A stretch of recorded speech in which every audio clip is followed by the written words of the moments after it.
नमस्कार दोस्तों, मैं अवनीश विश्वकर्मा आपका स्वागत करता हूं अवनीश साइंस वाला में। और आज हम देखने वाले हैं पास्ट इंडेफिनिट टेंस के बारे में।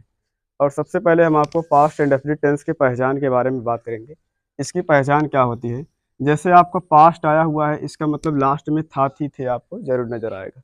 लेकिन उसके लिए आपको यहाँ पर इंडेफिनिट के लिए पढ़ना है। इंडेफिनिट आपका कब बोला जाएगा? जब आपका क्रिया के लास्ट में या ये नजर आएगा तो आपको बोलेंगे पास्ट इंडेफिनिट टेंस। कोई भी अगर सेंटेंस होगा, अगर लास्ट में या है या फिर ये या ये, अगर ये आपको क्रिया में जुड़ा हुआ मिल जाए, जैसे गए, खाए, आए, उठे, तो इसके लिए क्या हो जाएगा? वो पास्ट इंडेफिनिट बोला जाएगा। ये अगर आपको लास्ट में मिल रहा है अंत में, तो ये क्या हो जाएगा? ये पास्ट इंडेफिनिट बोला जाएगा। ये आपका पहचान हो गया। अगर हम इसके बनाने के नियम के बारे में बात करें कि ये इसको कैसे हम बनाते हैं ट्रांसलेट में, तो उसके लिए आपको कुछ रूल याद रखना होगा।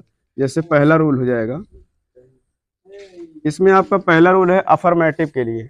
अफर्मेटिव के लिए हम क्या प्रयोग करते हैं? इसमें केवल मेन वर्ब का सेकंड फॉर्म लगाते हैं अफर्मेटिव में। यानी अगर कोई सेंटेंस सकारात्मक होगा तो उसके लिए हम केवल मेन वर्ब का फर्स्ट फॉर्म यूज करेंगे।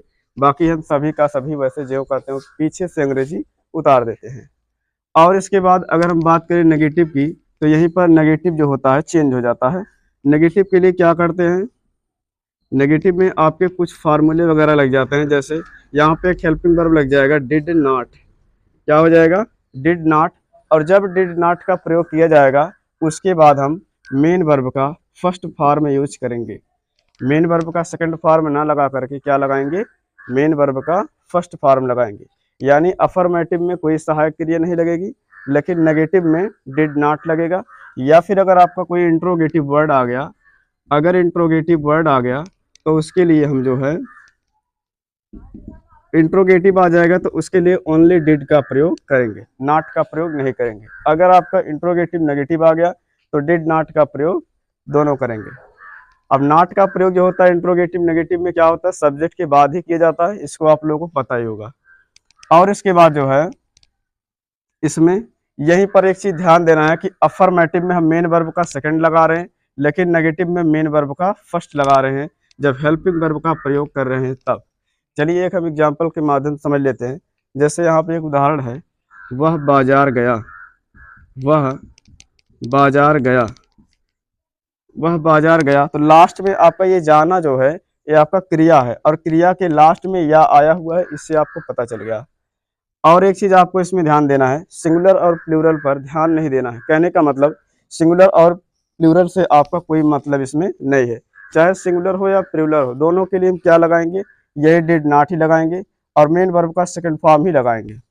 तो यहाँ पर हम ध्यान देते हैं, पहले ही है, ही आपका सिंगुलर होता है। अब ही के बाद आपको क्या लगाना है? मेन वर्ब का सेकंड फॉर्म लगाना है। जाना का सेकंड फॉर्म क्या होता है? वेंट होता है। वेंट के बाद यहाँ पर टू लगाएंगे, टू के बाद यहाँ पर मार्केट लगा देंगे।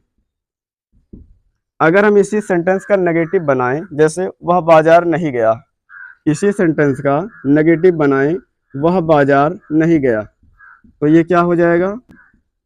इसके लिए आपको थोड़ा सा चेंजिंग होगा, सहायक क्रिया परिवर्तन कर दिया जाएगा। जैसे डिड नॉट, क्या हो जाएगा? यहाँ पर डिड नॉट हो जाएगा, he did not, he did not go to market, he did not go to market. ये आपका नेगेटिव हो गया। अगर इसी प्रकार हम इंट्रोगेटिव बनाएं तो सबसे पहले हम डिड का प्रयोग करेंगे। अगर इंट्रोगेटिव बनाएं तो सबसे पहले किसका प्रयोग? डिड। यहाँ पे डिड लगा देंगे। अब डिड के बाद आपको ही का प्रयोग कर देना है। ही के बाद आपका क्रिया हो जाएगा यहाँ पे गो। अब गो के बाद टू, टू के बाद आपका क्या हो जाएगा? मार्केट। और इंट्रोगेटिव की एक सबसे बड़ी खासियत होती है कि हमको लास्ट में इस क्वेश्चन मार्क का प्रयोग करना होता है। अगर आपको वीडियो पसंद आया तो वीडियो को लाइक और चैनल को सब्सक्राइब कर देना। Thanks for watching.